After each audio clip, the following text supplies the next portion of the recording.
Hi and welcome to Hedgehog Hollow, and welcome back to our relaunch event. So today I'm really excited to tell you that I'm going to be working with Neat and Tangled on their affiliate program.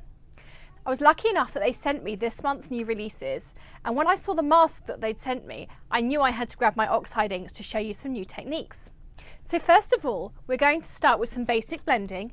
We're going to use our yellows going into greens, going into blues. And then we're going to take something a little bit more advanced and we're going to create these stripes on our stencils to make it look like we've layered it. We're then going to take layering stencils, which is something that's really hot right now in paper crafting, and lots of brands are coming out with, to create our own layering stencils using circles on this very geometric design to give it a different look. And then I knew I had to try my oxides again on black cardstock. So yet again, I'm going to show you how I get the blending on the black cardstock and some techniques and tips that I've got to make the colours pop on black. So let's get started. We've got 4 cards to make. So for all the cards, we're going to be using the same stencil, which is here from Neat and Tangled. This is part of their new release. And we're going to be using the Neat and Tangled Good Vibes stamp. I just love the little sentiment of sending good vibes, and I can't wait to send them all out to you as happy mail. So we're going to start with just some basic blending. Now all of them, you can see I prepared. I've just left this side empty because we're going to use the same technique for them all. So I'm using some low tack temporary painter's tape, which I'll link up on the blog, but it's the same one that we always use here. Now I do this to give myself a faux layer. So when you look at the cards here, you see they have this nice crisp edge to them, and that's because we tape them up before we start. So this time I'm going a little bit bigger, so this is probably just over 1/4 inch and just under the half, and I try to tape it as evenly as I can by eye all the way around, and that just gives me some flexibility when I come to mounting and as to how much I want to trim off each side. It's very easy to trim some off, it's not very easy to get back some white space. You'd have to redo it again. So I'm just going to move all of these to the side, and these are our card bases which we'll use later. And now I'm going to tape down my stencil. So I'm going to choose where I want my stencil to be. I'm going to go like this. And again, I'm going to grab some of that painter's tape and I'm going to tape my stencil down as well, because I don't want that to move while we're working. So I'm just going to tape all the way around. And I just tape down every side over the top. Like so. And I'm taping this to one of the Teflon mats that I cut down to go in my Misty, which you'll see later. Like so. And for this I'm going to choose, so I'm going to do a slightly different colour scheme. So this is the one that I did on the sample. For this I think we'll do some purple, we'll go with some pink, and we'll go with the blue. So what I try to do with the idea of yellow and blue make green, and here we'll go for pink and blue would make purple. So I'll put these nicely in the frame so you can see them. And what we're going to use is my favourite here. These are barber's brushes, which I'll link to on the blog. I've had these for many, many years. You can wash them because they're so used to water, so you can take the colours out. And what I'm going to do is I'm going to ink it up nicely. You can see how nicely it takes that colour. And we're going to start in one corner. Now the reason I like barber's brushes is because I don't get any lines, and they work really well with stencils. They don't give you any movement in the stencil, they don't catch under the stencil. And what I'm doing is I'm putting some strong colour here and I'm fading it out as I go. Now I'm going to do the same with the blue. And you can see there how nicely it picks up that colour. And again, I'm going to start here with lots and lots of colour because I want those strong colours in the corners. And I'm going to fade it out.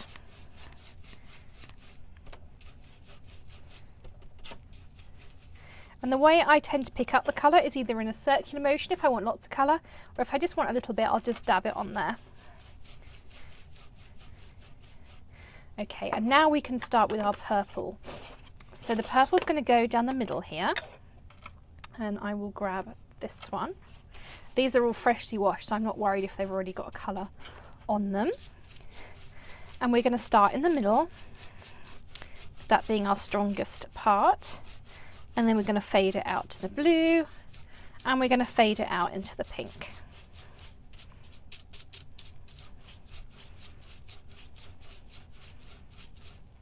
There we go. So those colours you can see are beautifully mixed. And then what we're going to do is we're going to pull off our stencil.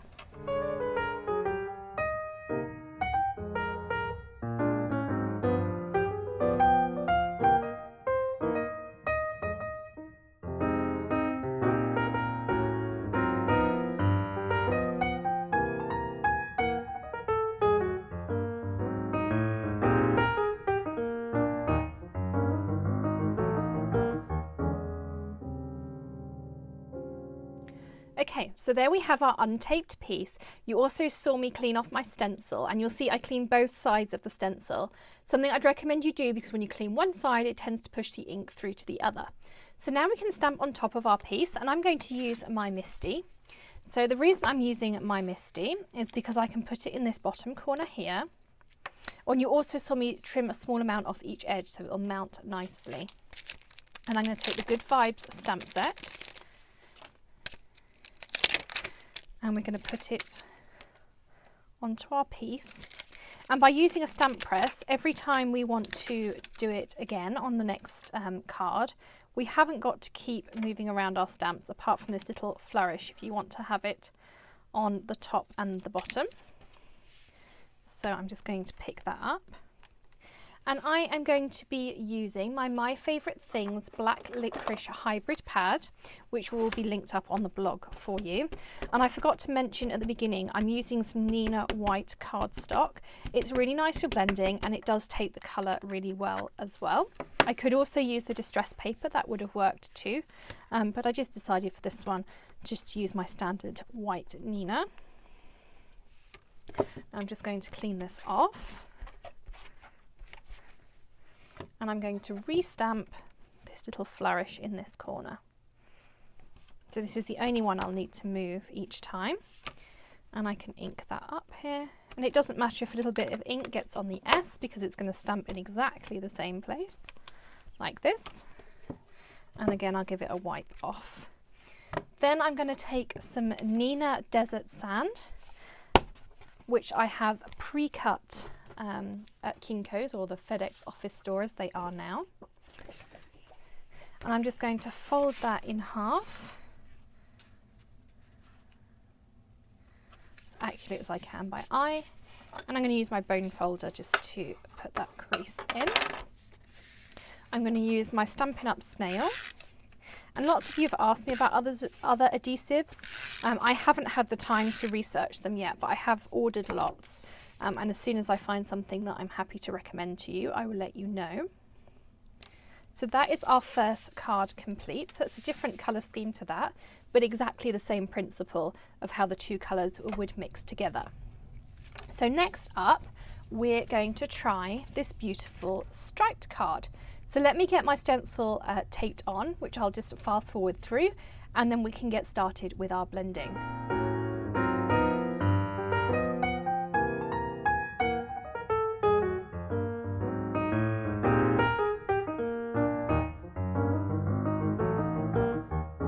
Okay, so I've taped this down. You'll see I taped it to the table. I like this because it doesn't give me a huge amount of movement. So what we're going to do now is we're going to tape up our stripes. Now what I did was I picked a diagonal line in the stencil. So I'm going to take this one here. And then what you're going to do is, the best way to do this is to tape up your entire piece like this. So we're just making sure that the pieces touch but they don't overlap. You will feel that it kind of clicks up against the other one. There's a little bit of resistance, which will help you. If they're not perfect, don't worry about it, because due to the nature of the stencil, you won't actually notice. So I'm just taping along here, all the way to the top and the bottom.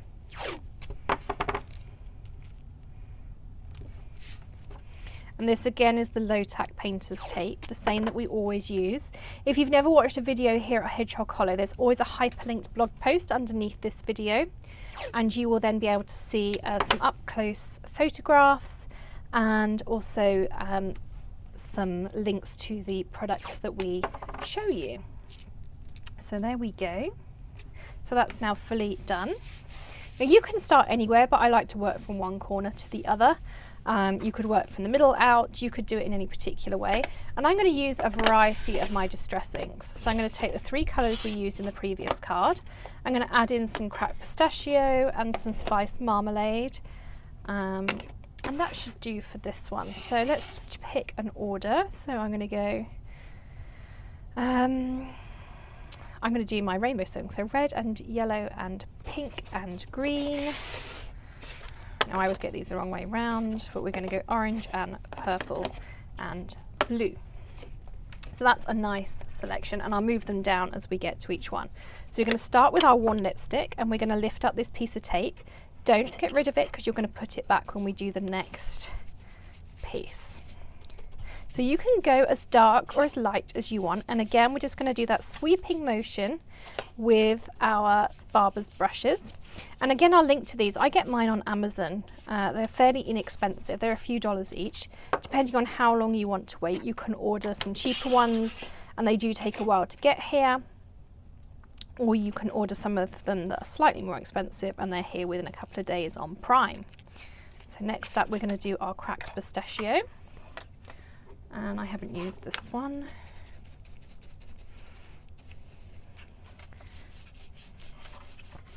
And then you can just keep building up the colours. So let's get going.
Okay, so that's our piece ready and done. Now we can pop it back in our MISTI and we can stamp in exactly the same way as we did on the first one.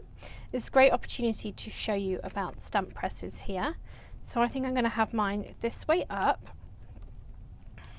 I'm going to just check, yes, that fits perfectly. And again, I'm going to use the My Favourite Things Hybrid Black Licorice. So I'm just inking that up. Give it a nice press. Perfect. And then we'll just give that a rough clean with a stamp. This is a stamp chamois.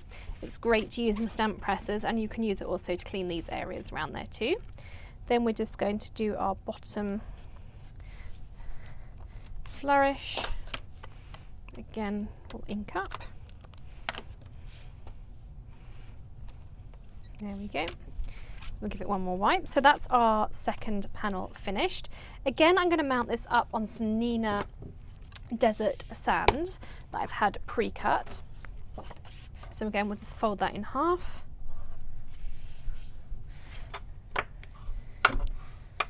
And we're going to stick this down using a snail.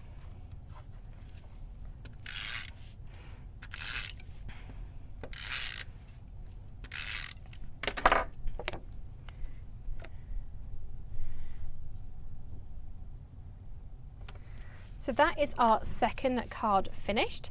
Now I'm just going to get taped up for our third one, and we'll get started with that. So for this one, I'm going to show you how to make your own layering stencils so that you can get this really awesome circular pattern, which I really liked as the contrast against the geometric design of the stencil.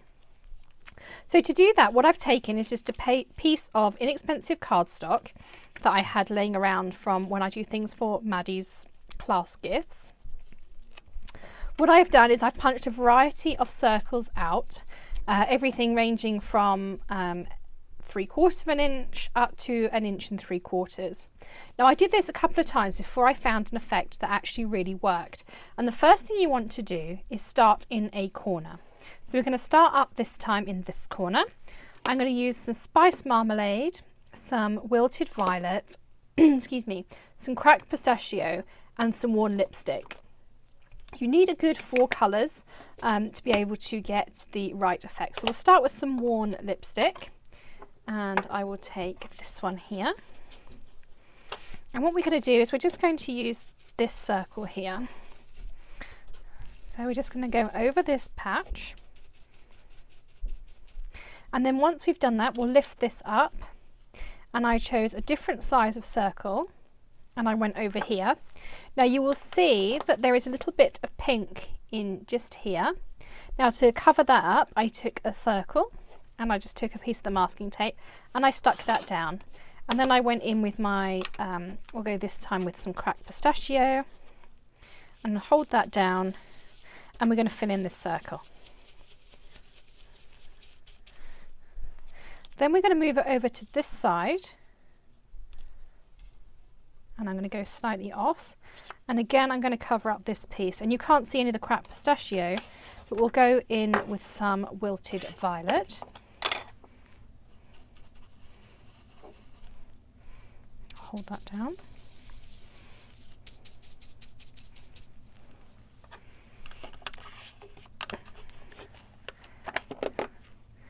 Then I'm going to go in the middle of these two, and I'm going to choose a different size again. I'm going to go back to big, and I'm going to cover up the purple area. And oh, where do we have it roughly there? You can see I've got some tapes on these corners to try and hold it in place. Then I'm going to cover up the other areas, and I'm going to go in with my spice marmalade. And then I'm going to do this all over.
So whilst we're trying to give you some better sound, you'll see that we lost the sound on this piece. But here's a close-up of the masked piece, and you get some lovely colours in there. I did get a little bit lost in some of the colours, which is when I added the blue in, but that's absolutely fine too. I also had the idea that if you use the die cut rather than the stencil, the beautiful colours that were left on it would also give you a great background for another piece. Here we're going into the Misty, and we're stamping again using our MFT Hybrid Black Licorice ink, and we're going to just turn it over and press down and again do the top piece. Now I'm using a hybrid ink because I like it in my general stamping. It gives me the flexibility to use Copics and some water-based markers in the same project without having to heat emboss anything at all. So here you have our stamped piece, and again we're going to mount it on the Nina Desert Sand cardstock that I've had pre-cut by the office supply store. And here we have our third finished card, and now we can move on to our next on the black cardstock.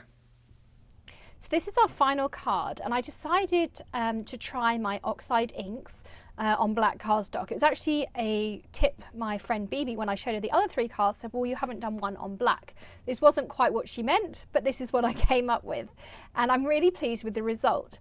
Now with the Oxide inks, they do give you this beautiful vibrancy on black cardstock like this. And then what we're going to do at the end is we're going to emboss in the white.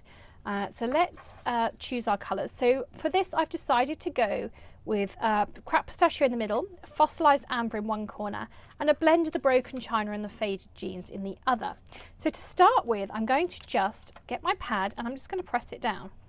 And you may look slightly alarmed. And then what I do is I take these really cheap sponges I get on Amazon, which are very similar to the Stampin' Up ones if you have those, and I just cut them down into these pieces. And what I'm going to do is I'm just going to pull that colour out till it fades, and I'm going to add a little bit more. And the reason I do the direct pads rather than the barber's brushes on here is because the Oxide, you need quite a lot of it to show up on the black cardstock. So the best way is just to go directly in and then pull out your sponges and blend it in. So then I'm going to go with the faded jeans right in this corner. So we'll blend that in first. And we'll pull some of that colour out. Then I'm going to take my broken china and just at an angle, I'm going to pull that colour in a little bit more. And we'll choose it.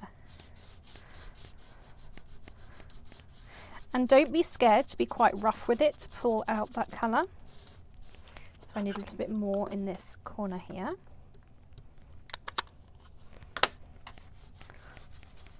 And the more you work it, the more it will pull out.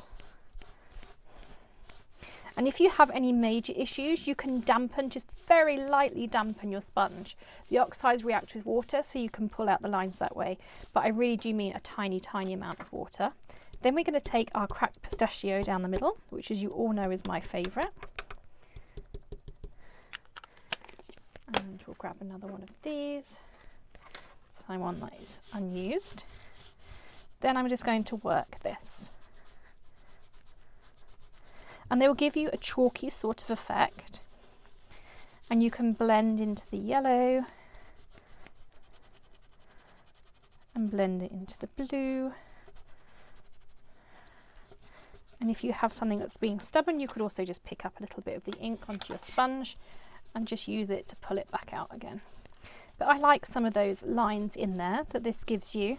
It kind of gives you that, my husband said it looks like the old-fashioned computer games, and I guess the colours kind of do.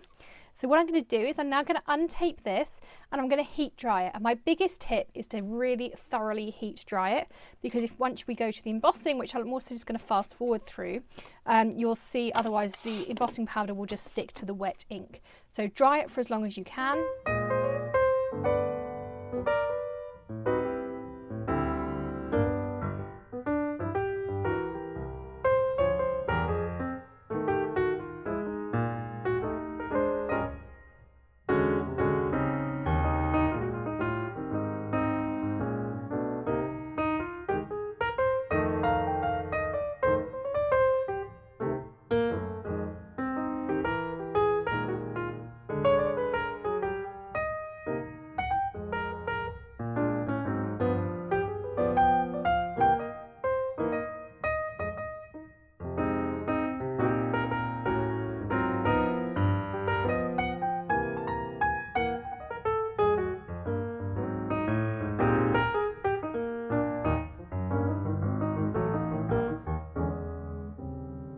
So there we have our finished panel, and you'll see that I spent a good time heat drying it, and that's why none of our embossing powder really stuck to our Oxide pieces. Now, I absolutely love how this turns out. I think it'd be a great, particularly a manly card in this colour combination. And in the other one it also looks quite feminine too, so it really is about the colours that you pick. And I'm just going to use my bone folder again. And then I'm just going to stick this down. And then we have 4 finished cards. So if you have any questions, feel free to hop on over to the blog, or you can leave a comment below and we'll try to answer those for you. I really hope you've enjoyed following along, and I look forward to showing you some more of the Neat and Tangled March releases. Happy stamping, and we'll see you again soon. Bye.